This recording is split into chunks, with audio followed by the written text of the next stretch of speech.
देखिए, पिछला टॉपिक जो था हमारा, हम कह रहे थे either constitution of India having federal और यूनिटरी स्ट्रक्चर। ये हमें देखना है कि इसका स्ट्रक्चर जो है वो फेडरल है या फिर क्या है, यूनिटरी है। मैम दोनों के बीच में अंतर क्या है? फेडरल मींस पावर्स अलग अलग लेवल्स पे है, यूनिटरी मतलब पावर एक ही जगह है। तो इसके बारे में हम लोग डिस्कस करते हैं थोड़ा सा कि either constitution is a federal और हैविंग यूनिटरी फीचर्स। तो देखो, पहले मैं इसकी ना फेडरल फीचर्स बताती हूँ आपको, क्या क्या फेडरल फीचर्स हैं।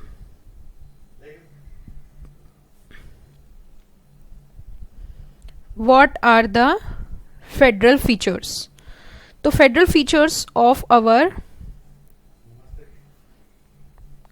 Constitution, federal features of our constitution, क्या क्या फेडरल फीचर्स हैं? Are as follows.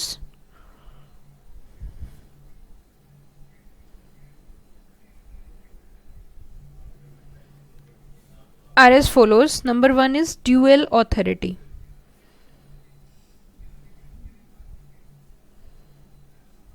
क्या बोला मैंने यहाँ पे? पॉइंट यहाँ पे डिस्कस किया हमने, ड्यूअल ऑथोरिटी। ड्यूअल मतलब डबल भी बोल सकते हैं, दो लेवल पे ड्यूअल ऑथोरिटी है। कैसे? देखो बेटा, ड्यूअल ऑथोरिटी मतलब डबल ऑथोरिटी। किस तरीके से डबल ऑथोरिटी है वो थोड़ा सा हम लोग समझते हैं कि कैसे ड्यूअल ऑथोरिटी है। आपको पता है, ये तो आपको पता ही होगी, दो गवर्नमेंट होती है, पता है ना कि दो तरीके की गवर्नमेंट होती है, two sets of government. Two sets of government कौन कौन बताओ? ये तो बता ही सकते हो, दो सरकारें कौन सी होती हैं? One is a central government, एक कौन सी होती है हमारी? Central government. दूसरी कौन सी होती है? State government. देखा, पावर है ना दो पार्ट में डिवाइडेड, ड्यूअल ऑथोरिटी है तो फेडरल फीचर है। अच्छा, यूनिटरी में क्या होता है? जहां एक ही के पास पावर होती है, बट यहां पे पावर दो पार्ट में डिवाइड है। किसके पास है? सेंट्रल गवर्नमेंट, और दूसरा किसके पास है? State government. दूसरा पॉइंट समझो, distribution of power.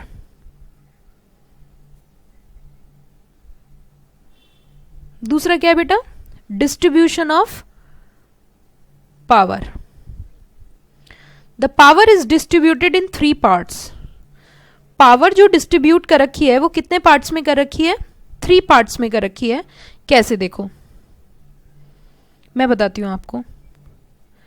Constitution of India में ना एक आर्टिकल है 246। मैम हमें तो याद रहेगा नहीं, क्योंकि आर्टिकल हम कैसे याद रखेंगे, तो हमें तो आर्टिकल याद रहेगा नहीं। लेकिन मैं बता रही हूं आपको, आर्टिकल 246 है, उसमें जो पावर है वो अलग अलग दे रखी है। कैसे? लिस्ट बना रखी है वहां पे। क्या बना रखी है? लिस्ट बना रखी है, और वो ना 3 तरीके की लिस्ट है। कैसे कैसे? देखो बताती हूं आपको। आर्टिकल 246 के अंदर जो पावर दे रखी है वो 3 पार्ट्स में डिवाइड कर रखी है और लिस्ट बना रखी है प्रॉपर उसकी। एक लिस्ट का नाम है यूनियन लिस्ट, दूसरी लिस्ट का नाम है स्टेट लिस्ट, और तीसरी लिस्ट का नाम है कॉन्करेंट लिस्ट।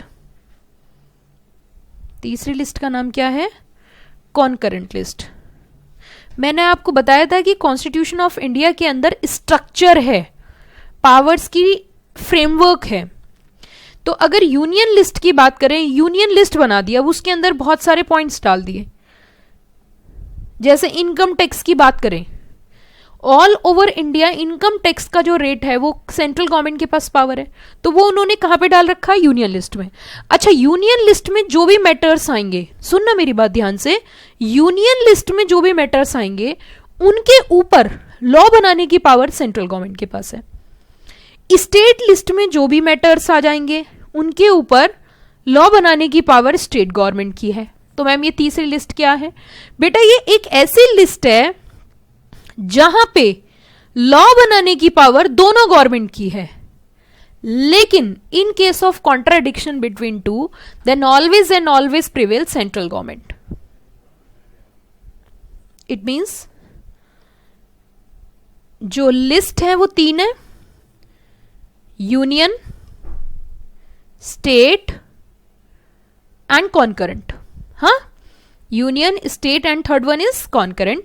यूनियन लिस्ट में पावर बनाने की जो कानून बनाने की पावर है वो सिर्फ किसके पास है? सेंट्रल गवर्नमेंट के पास, यहां पे स्टेट गवर्नमेंट के पास, और यहां पे दोनों के पास, सेंट्रल प्लस स्टेट गवर्नमेंट। अच्छा, एक बार आपने देखा होगा, कई बार आप छोटे बहन भाई जब एक साथ बैठ के खाना खाते हो और एक ही प्लेट में सपोज करके आपको कुछ खाने का सा आइटम दिया, तो आपके दोनों के बीच में लड़ाई हो जाती है कई बार। तो वो कहता है ये यहां तक तेरा, यहां तक मेरा, लेकिन कई बार क्या होता है कि बेईमानी हो जाती है उसमें से, थोड़ा सा और ले लिया, थोड़ा सा और ले लिया। तो क्या होता है कि जो बड़े वाला भाई होता है या बड़ी बहन अगर होती है तो वो उसके ऊपर कहीं ना कहीं उसका ज्यादा कंट्रोल हो जाता है, वो उसको थप्पड़ मार के कुछ भी करके प्लेट उठा के ले जाती है। तो इट मीन्स यहां पे भी यही बात है कि पावर जो है वो एक ही प्लेट में दे रखी है। In case of contradiction between two then always prevail कौन सी गवर्नमेंट? बड़ी कौन सी है? Central. Then always prevail central government. जैसे मैं आपको एक छोटी सी बात बताती हूं, हालांकि आप एडवांस लेवल पे जाओगे तो आपको तब भी समझ में आएगा। जैसे आप कभी कोई ध्यान देना, कभी कोई, वैसे आप अभी छोटे ही बच्चे हो तो आपको बताऊं भी तो कैसे, बट मैं बताऊंगी जरूर, है ना। मैं अब आपको छोटा नहीं मान रही, मैं मानती हूं कि आप अब बड़े लेवल पे जा रहे हो। तो देखो ध्यान से समझो थोड़ा सा। Suppose somebody is buying a flat in Ghaziabad और इन नोएडा। गाजियाबाद और नोएडा दोनों ही सिटी उत्तर प्रदेश के अंदर आती हैं, ठीक है। जब प्रॉपर्टी खरीदी जाती है तो उसकी रजिस्ट्री होती है। अगर आपने कभी सुना हो तो, सुना है कभी रजिस्ट्री कराने जा रहे हैं पेपर्स की? आपका टाइम आएगा, अपना टाइम, मतलब आपका टाइम आने वाला है, अब आप भी प्रॉपर्टीज परचेज करोगे सीएस बनने के बाद। तो क्या होता है बेसिकली, जैसे प्रॉपर्टी परचेज करते हैं तो उसके ऊपर एक ड्यूटी जाती है जिसे हम स्टैंप ड्यूटी बोलते हैं। क्या बोलते हैं? क्या बोलते हैं? मैंने क्या बोला? क्या वर्ड बोला मैंने? Stamp duty. अगर आपने कभी स्टैंप पेपर देखा हो, उसमें ऊपर शेर का पंजा होता है, नीचे स्पेस होता है, उसमें लिखते हैं, अगर आपने कभी देखा है तो स्टैंप ड्यूटी जाती है। तो वो जो स्टैंप ड्यूटी है वो स्टेट लिस्ट में आती है। इट मीन्स अलग अलग राज्यों की पावर उसके ऊपर है, अलग अलग राज्य उसके ऊपर लॉ बना सकते हैं। तो इट मीन्स स्टैंप ड्यूटी जो आ रही होगी, स्टैंप मैटर जो होगा वो कहां पे होगा? अब बताओ आप जल्दी से। स्टेट लिस्ट में। इनकम टैक्स के मैटर की अगर हम बात करें वो कहां पे आता है? यूनियन लिस्ट में। तो दो तो मैम हमें समझ में आई, लेकिन ये जो तीसरी वाली है ना, ये समझ नहीं आई। बहुत सारे मुद्दे ऐसे होते हैं जिसपे ना तो सेंट्रल गवर्नमेंट ही कंट्रोल कर सकती पूर्ण रूप से, और ना स्टेट गवर्नमेंट ही पूर्ण रूप से कंट्रोल कर सकती। जैसे लेबर लॉज की बात करूं, अब आपने लेबर लॉ भी कभी नहीं सुना। क्यों? क्योंकि अभी तो आप बिजनेस स्टडीज पढ़ के आए हो, आप अभी एंट्रेंस टेस्ट की प्रिपरेशन कर रहे हो और पढ़ाई जा रही है आपको बड़ी बड़ी बातें। तो मेरा काम यही है, इसीलिए तो आप मुझसे पढ़ रहे हो। इतने इंटेलिजेंट होते तो सब कुछ खुद ही पढ़ लेते। सिर्फ किताबी ज्ञान होना और उस ज्ञान को कनेक्ट करना अपने आप में एक बहुत बड़ी बात होती है। दैट्स वाई मैं आपको खुद से पढ़ा रही हूं, अदरवाइज कोई और भी पढ़ा सकता था। अब सुनो मेरी बात, फिर दोबारा मुद्दे पे आ जाते हैं। मैंने क्या कहा, पढ़ क्या रहे हैं वैसे हम? मुझे लगता है आप लोग भूल गए हो, मैं बता देती हूँ। वापस आओ, गियर लगाओ, बैक गियर। ओके, हम पढ़ रहे हैं कॉन्स्टिट्यूशन ऑफ इंडिया, है ना। कॉन्स्टिट्यूशन ऑफ इंडिया के ऊपर एक क्वेश्चन मार्क लगा कि कॉन्स्टिट्यूशन ऑफ इंडिया का जो स्ट्रक्चर है वो फेडरल है या यूनिटरी है। मैम पहली बात तो ये बताओ फेडरल का मीनिंग क्या, दूसरी बात ये बताओ यूनिटरी का मीनिंग क्या। बेटा फेडरल का मतलब होता है कि पावर एक ही अथॉरिटी के पास नहीं है, पावर अलग अलग लेवल पे दे रखी है, ये तो है फेडरल का मीनिंग। यूनिटरी मतलब सेंट्रल लेवल पे ही पावर है। तो मुद्दा उठता है कि जो कॉन्स्टिट्यूशन है वो फेडरल नेचर का है या यूनिटरी का है। मैंने कहा ये फेडरल भी और कभी कभी यूनिटरी भी है, ना तो पूरे तरीके से फेडरल भी ही है और ना पूरे तरीके से यूनिटरी है। क्यों? जैसे कि मैं आपको बताती हूं, एक छोटा सा हिंट देती हूं। कई बार जब कभी किसी राज्य में उपद्रव हो जाता है, लड़ाई हो जाती है, दंगे हो जाते हैं, हो जाता है ना कई बार। मैम हमने तो आज तक नहीं सुना। सुना क्या है आपने? सुना है सिर्फ बिजनेस स्टडीज। मैं बता देती हूँ, एक छोटा सा एग्जाम्पल देती हूँ। जैसे आपने एक स्टेट का नाम सुना होगा, उत्तर प्रदेश, यूपी। यूपी के अंदर एक बार क्या अनेकों बार दंगे हुए, दंगे होते रहते हैं। जैसे जिला गाजियाबाद दंगे होते रहते हैं, जिला मुजफ्फरनगर दंगे हुए थे अभी रिसेंट। उस समय क्या होता है कि राज्य है तो राज्य सरकार की पावर है या नहीं है, क्योंकि राज्य के ऊपर कंट्रोल किसका है, आपकी जो भी स्टेट गवर्नमेंट है उसका कंट्रोल है। लेकिन वो संभाल नहीं पा रहे जी, संभाल नहीं पा रहे जी, दंगे दंगे पे दंगे हुए जा रहे हैं जी, दंगे पे दंगे हुए जा रहे हैं। तो क्या केंद्र सरकार चुपचाप बैठ के देखती रहे, मारिए मारिए और ज्यादा मारिए? क्या कंट्रोल नहीं करना पड़ेगा? करना पड़ेगा, नहीं करना पड़ेगा? बिल्कुल। इस स्थिति में, ऐसी सिचुएशन में पावर तो थी किसकी, किसकी पावर थी बताओ जल्दी से? स्टेट गवर्नमेंट की। लेकिन वो पावर सेंट्रल के पास चल जाएगी। और कई बार बोलते हैं गवर्नर रूल लगा दो जी यहाँ पे। जैसे मैं आपको रिसेंट, अब मैं वही बात कर रही हूँ ना, बच्चे हैं छोटे, टॉपिक है बड़े बड़े लेवल की बात हो रही है, तो आपको अपना माइंड बेस बड़ा ही करना पड़ेगा। जैसे मैं एग्जाम्पल देती हूँ, जम्मू कश्मीर सुना है हमने? जम्मू कश्मीर, वहां पे गठबंधन की सरकार थी। मैं व्हाट डू मीन बाय गठबंधन? Firstly I am first time we are heard. Okay, गठबंधन का मतलब होता है दो गवर्नमेंट मिलकर सरकार बना रही है। लेकिन वो गठबंधन टूट गया। बीजेपी ने कहा लौट के बुद्धू घर को आई, जान बची तो लाखों पाए। अब ऐसी स्थिति में गवर्नमेंट ही नहीं है, तो वहां पे गवर्नर रूल लगता है। क्या लगता है? Governor rule. देखो पावर किसकी थी, किसकी पावर थी? स्टेट की। लेकिन तो ऐसी सिचुएशन में फेडरल फीचर यूनिटरी में कन्वर्ट हो जाती है। ऐसी सिचुएशन में फेडरल फीचर किस में कन्वर्ट हो जाती है? यूनिटरी में। मैम समझ में आया? समझ में क्या आया बताना जरा। यहां पे पावर तीन तरीके से डिवाइड कर रखी है। भैया डिवाइड करना जरूरी है, नहीं तो आपस में लड़ते। सेंट्रल गवर्नमेंट कहती मेरी पावर है, स्टेट गवर्नमेंट कहती मेरी पावर है ना? तो इसीलिए कॉन्स्टिट्यूशन के अंदर power is divided into 3 parts: union list, state list and the third one is what? Concurrent list. Are you got the point everybody? May I proceed? क्या मैं आगे बढ़ सकती हूं? चलिए, तीसरा पॉइंट मैं आपको बताती हूं,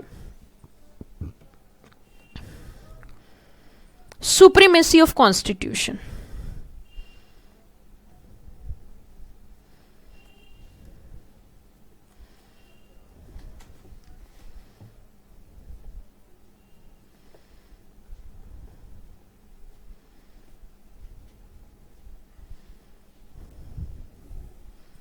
supremacy of constitution. Three pillars of our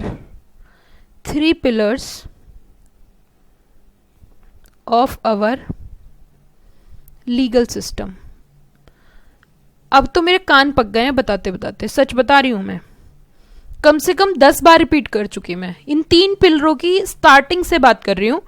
3 pillars.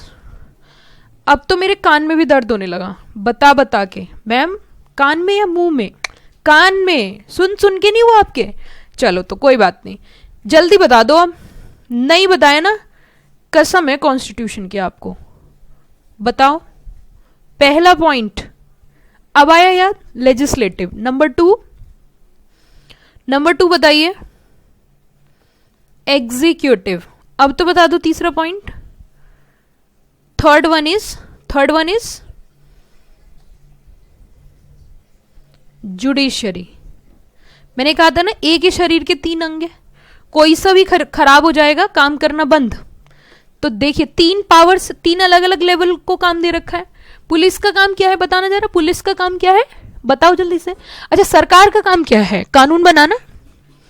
हाँ, जैसे कि आप जानते ही हो, उन्होंने बोला कि लॉकडाउन होना है, बाहर कोई नहीं निकलेगा, और आपने कहा मैं तो निकलूंगा या मैं तो निकलूंगी। तो पुलिस क्या करती है? पुलिस आपकी धुनाई करती है। तो ये काम किसका है? एग्जीक्यूटिव। गलत तरीके से धुनाई करी तो कौन बैठी है? जुडिशरी। इट मीन्स 3 पार्ट में डिवाइड करी, legislative, executive and third one is judiciary. अब थोड़ा सा आगे बढ़े, हम थोड़ा सा आगे बढ़ते हैं 4th पॉइंट की ओर। 4th पॉइंट की ओर आगे बढ़ जाते हैं। और 4th पॉइंट हमारा क्या कह रहा है बताओ जल्दी से। 4th पॉइंट कहता है रिटन कॉन्स्टिट्यूशन। 4th पॉइंट क्या कहता है हमारा? Written constitution.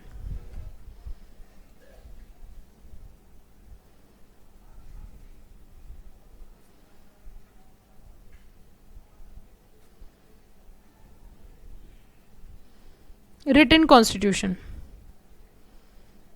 Constitution of India is a written document.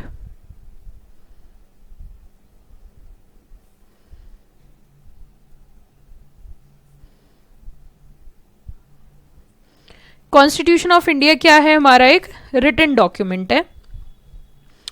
पांचवा पॉइंट, फिफ्थ पॉइंट में हम कह सकते हैं independence of judiciary. Independence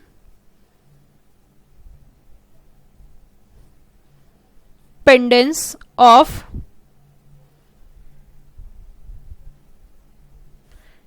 independence of what? Independence of judiciary. The judiciary मतलब न्यायालय, जो न्याय करते हैं. तो इंडिपेंडेंस ऑफ जुडिशरी की अगर हम बात करें, the judiciary of our country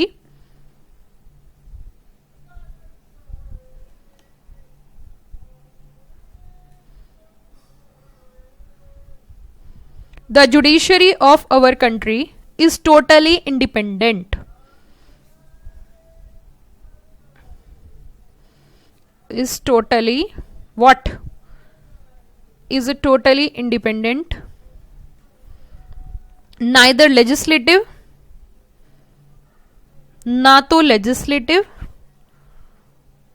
और ना ही executive. Neither legislative nor executive. Neither legislative nor executive control judiciary.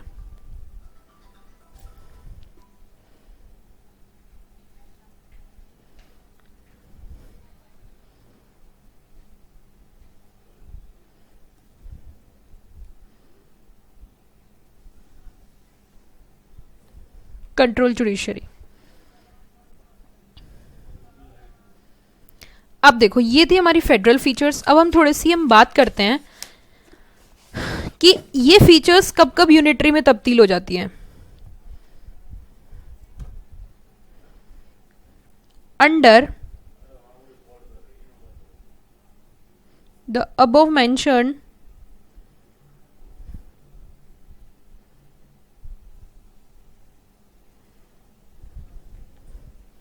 Features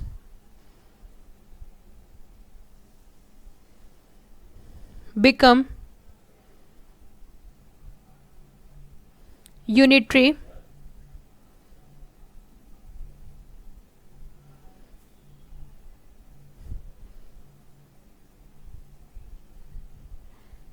in following situations.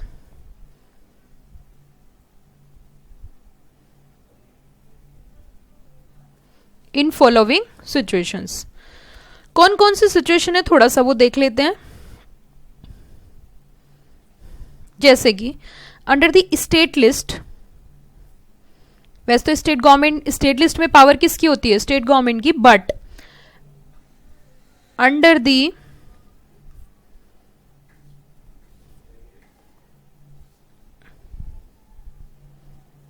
State list only parliament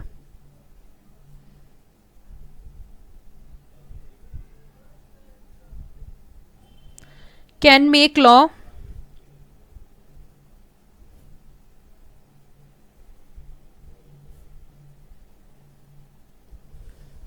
Can make law in the following cases.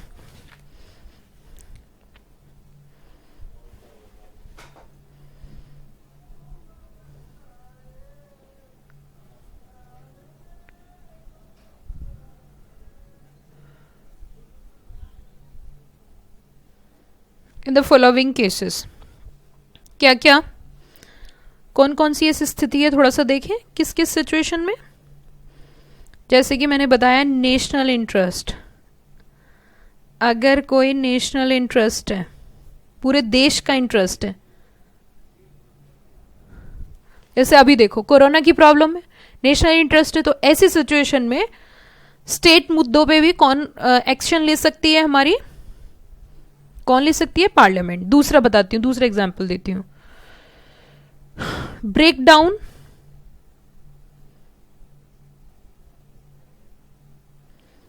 Constitutional machinery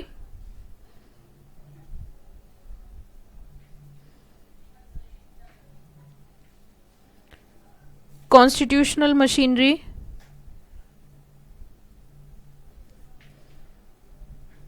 in a state. Please bring the charger of laptop.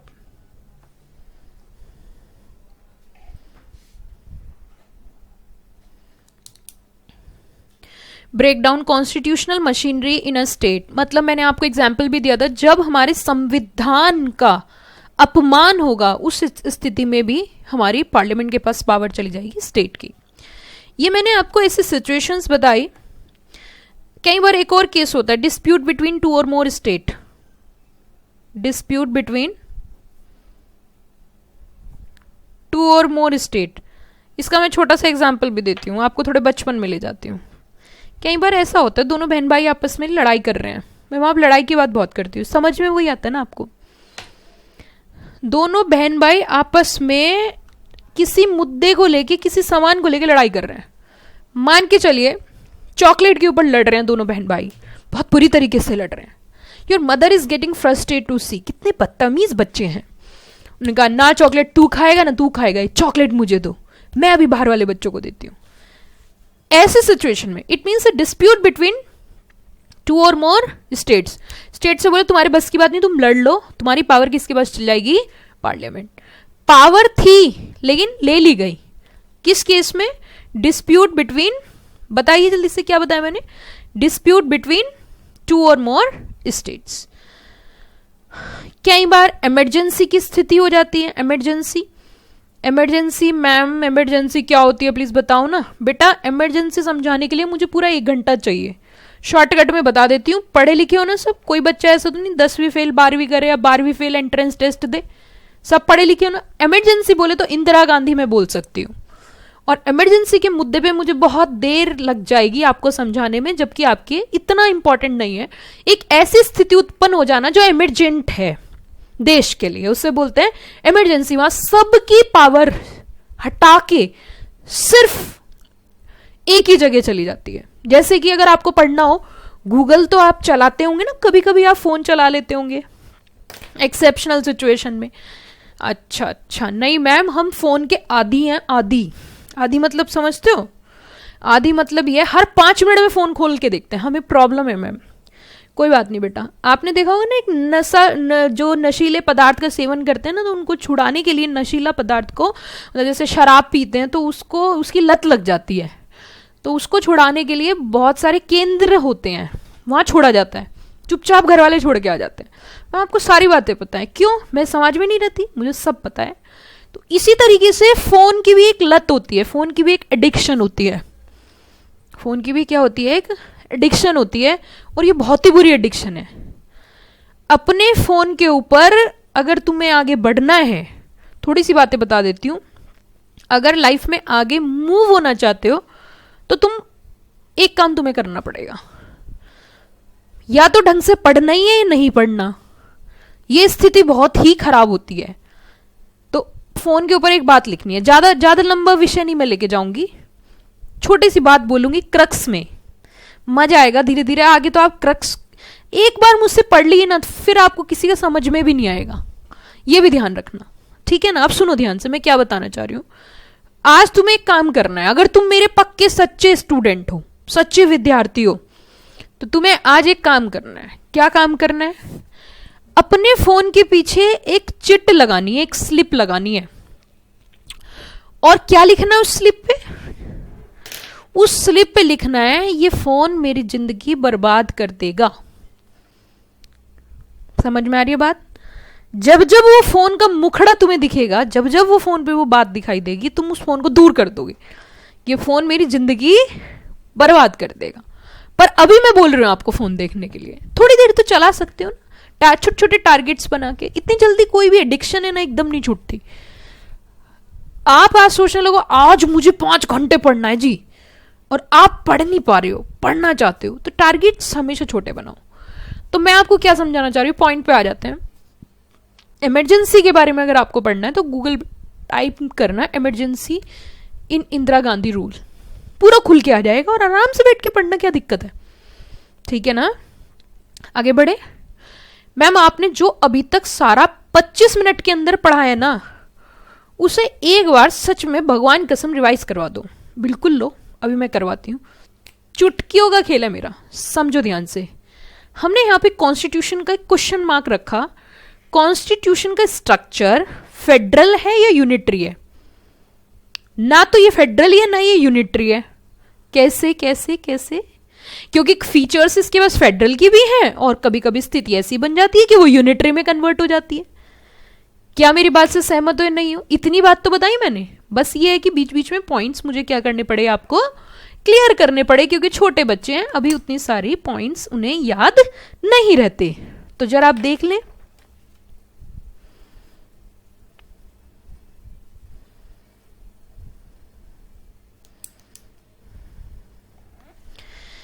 तो हम कह सकते हैं constitution के पास दोनों ही feature हैं, ना तो कंप्लीटली यूनिटरी है ना कंप्लीटली फेडरल ही है।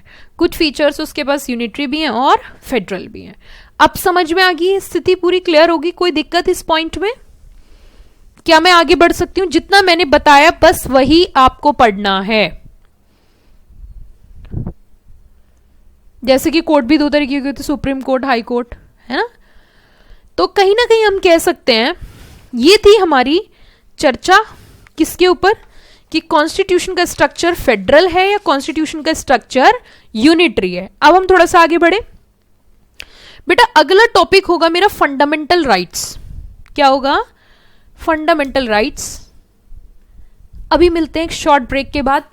आप पढ़ते रहिए CS प्रीति सिंह क्लासेस के मंच से, मैं आपके साथ हूं और नाम तो सुना ही होगा, मेरा नाम है CS प्रीति मलिक सिंह, आपकी फैकल्टी लीगल एप्टीट्यूड की, चैप्टर का नाम कॉन्स्टिट्यूशन ऑफ इंडिया। फिर मिलते हैं, स्टे ट्यूनिंग।